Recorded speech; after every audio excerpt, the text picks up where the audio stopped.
سیالکوٹ ممتاز مذہبی و سیاسی رہنما سینیٹر پروفیسر ساجد میر کی نماز جنازہ علامہ اقبال کالج خادم علی روڈ سیالکوٹ کے گراؤنڈ میں ادا کی گئی۔ نماز جنازہ کی امامت شیخ الحدیث حافظ مسعود عالم نے کی۔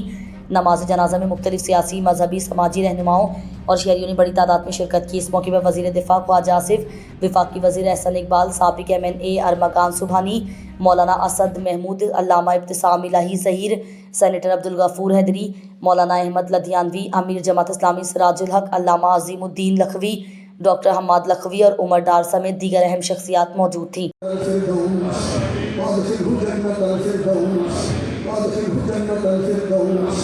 وادخلوا في عبادك الصادقين المقربين وادخلوا في عبادك الصادقين المقربين اللهم ارفع درجته في المهديين واكتب كتابه في العليين اللهم ادخله جنة الفردوس واعذه من عذاب القبر ومن عذاب النار